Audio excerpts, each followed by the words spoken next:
Dus nog maar ontwerp. Maar straks natuurlijk in een mooie hoogglans.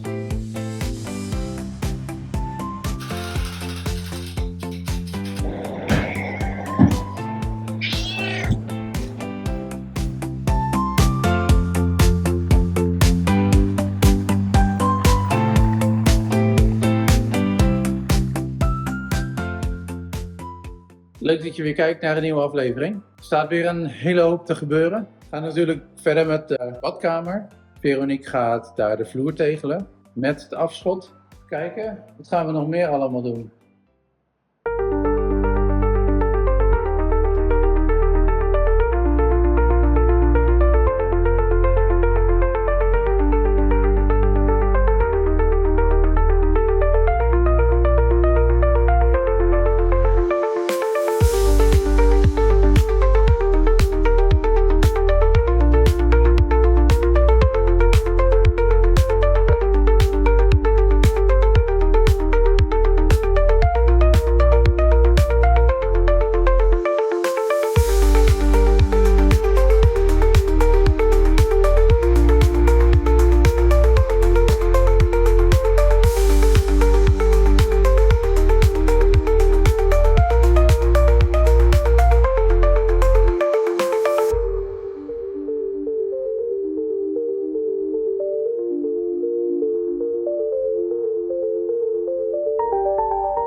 Wat is er mis met dit plaatje? Kijk, er is een stopcontact meegestukt. Dus die moet nog even open gaan maken.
Ik kreeg net op mijn donder van Veronique. Deze zit niet goed, deze wel. En wie ziet het verschil? Deze zit blijkbaar op zijn kop.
Nou, we hebben eindelijk een keuze kunnen maken welk plafondornement we willen hebben hier in het kantoor. En het wordt dus niet dezelfde als in ons vorige huis. Maar welke het precies wordt, dat wordt een verrassing. Dat ga je zien in de volgende video. Nu even weer verder met de badkamer. Is het pot gemaakt en je ziet dat ik eigenlijk alleen maar het ene muurtje ermee heb gedaan. Dus Ja. er is heel veel meer nodig. Moet je nog wat bijbestellen? Ja.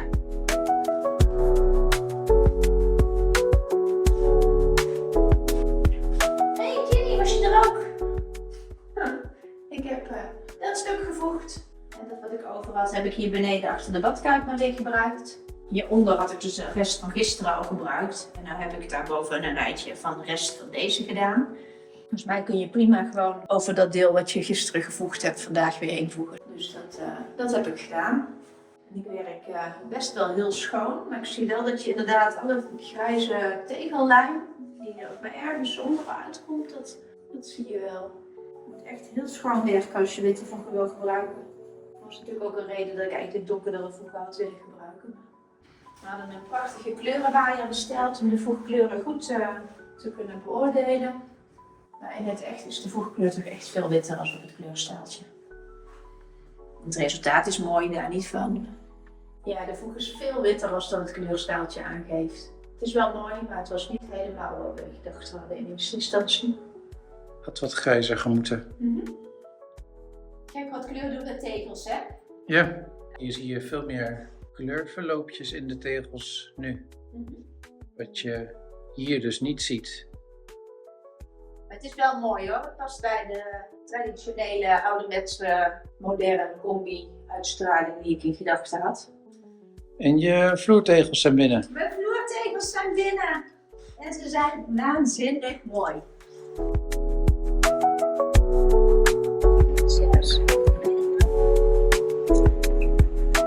Die besteld.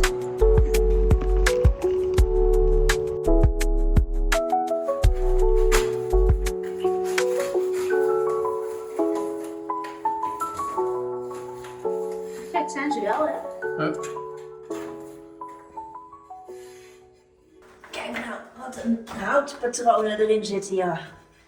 Het is toch net echt hout. En ik heb eigenlijk alle tegels er al uitgehaald en ik ben niet één dezelfde tegengekomen. En ze komen dan rondom in een band te liggen. Maar in het midden willen we ze in een visgraat leggen. En dan komt er ook nog een messingbiesje in. Mooi! Heel blij mee. Ik moet alleen nog even gaan doen. Je moet de wc ook straks nog doen, hè? Ja. Is het ook in je woonkamer dan? Nou, qua gevoel niet. Ik heb liever hout aan mijn voeten Ja. als tegels. Maar hout in de badkamer, dat is dan weer geen optie.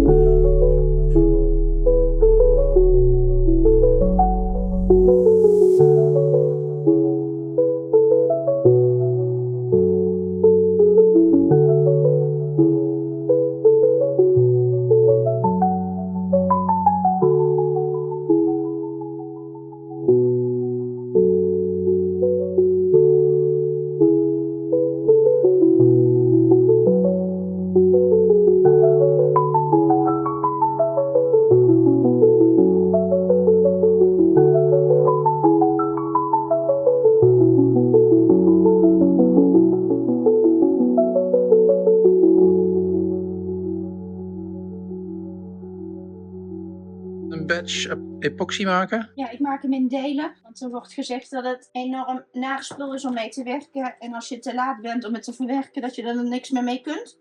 Als je de doos openmaakt, zit daar bovenin een doosje met epoxypasta. Eeuw. En onder deze deksel, daar zit een goedje. Dat lijkt een beetje op het magische speelzand waar jullie kinderen misschien mee spelen. Maar dat is dus het voegspul. Is het giftig? Ik vind het net giftig. Niet je kinderen mee laten spelen. Mag niet. En ik heb van tevoren natuurlijk even uitgerekend hoeveel dat ik er dan van nodig heb. verhouding is 1:9. Dus ik doe 900 gram van deze. En dan vul je hem aan tot 1 kilo. En ja, ik werk graag met spatels en mengkommen, want die zijn heel gemakkelijk schoon te maken. Makkelijker als de producten die ze in de bouwmarkt verkopen. Deze doe ik even goed doorroeren. Je zou tot 900 gram doen. Oeh, goed opgelet, Norbert. Ging het alweer bijna mis.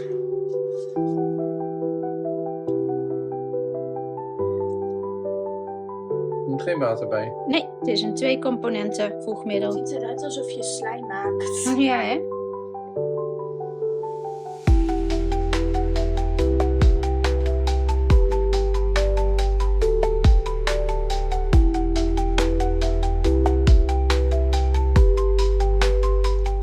En dan meng ik het met de keukenmixer. Want dan weet ik zeker dat ik het heel goed doe mengen. En dat is heel belangrijk.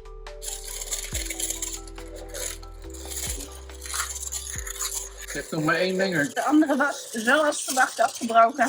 Zorgen dat het een mooie homogene massa wordt. Vind je het weer eeuw? Ja. Ik vind het niet eeuw hoor. Het ziet er heerlijk smeuig uit. Niet aflikken.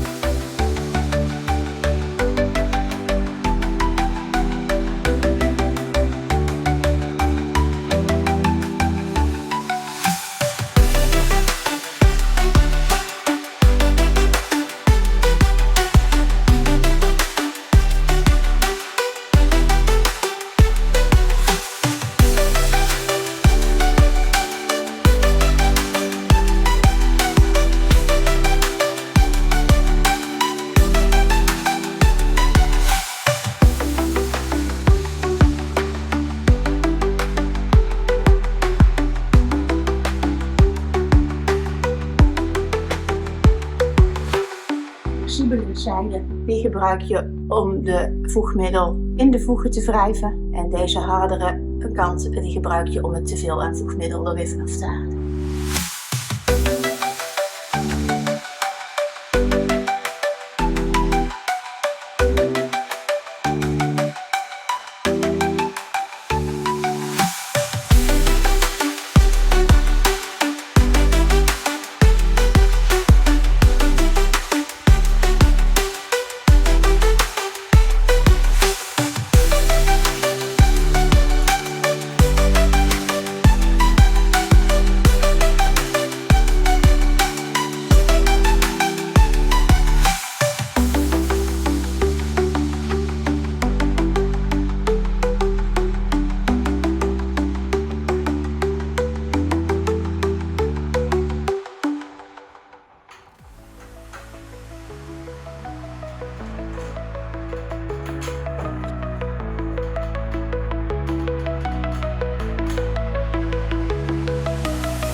Tel. Nou, ik heb de eerste tegeltjes op maat gezaagd. Daar ben ik trots op. Het is mooi gelukt. Ziet er mooi uit.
Kun je nog even een stukje er het negatiefste tepel erin naartoe?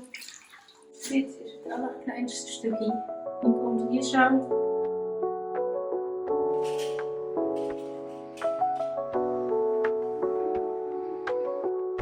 Tevreden? Nooit.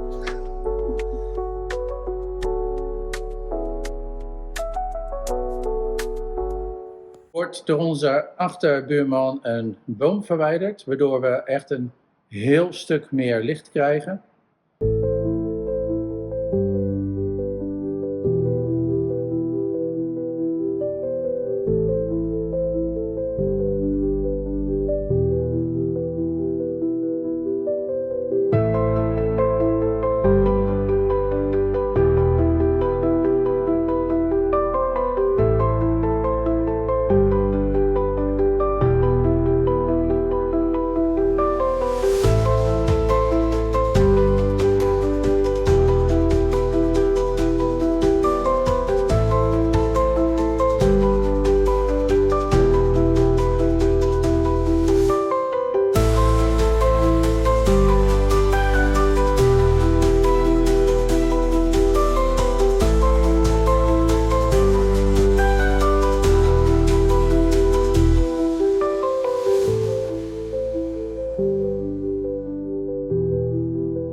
Zo'n boom verwijderen is natuurlijk best wel een gevoelig dingetje. Sowieso moest er rekening gehouden worden met broedseizoen. Maar ja, de boom stond niet op onze grond, anders hadden we hem denk ik al eerder weggehaald. Dus we moesten de buurman verzoeken om de boom te verwijderen. Na een lang verhaal, het is uiteindelijk gelukt. De boom is dus wel verwijderd en we hebben nu veel meer licht. En ook hier in de badkamer veel meer licht. En een gigaverschil in deze kamer. Aan het begin van de verbouwing hadden we een fantastisch plan. Althans, ik had een fantastisch plan, dacht ik. Ik dacht, we kopen een Volkswagen Transporter. Dat is super handig voor afval en spullen ophalen.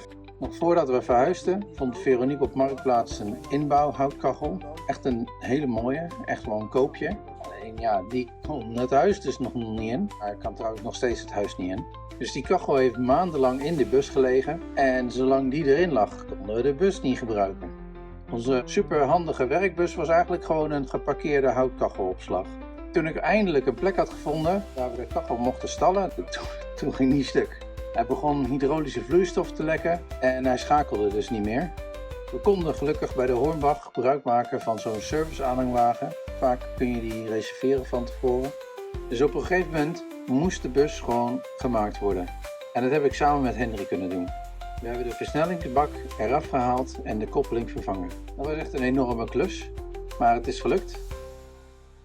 Dus nogmaals Henry, echt ontzettend bedankt. En nu eindelijk, de bus rijdt weer. Dus we hebben er gelijk gebruik van kunnen maken. We hebben dus een tweedehands keuken opgehaald. Die we deels gaan gebruiken als tijdelijke keuken in onze toekomstige kantoor. En daarna wordt het ook een deels koffiecorner. En waarschijnlijk komt hij uiteindelijk grotendeels in de bijkeuken terecht.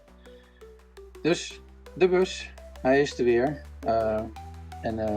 Hopelijk blijft hij het nu even doen.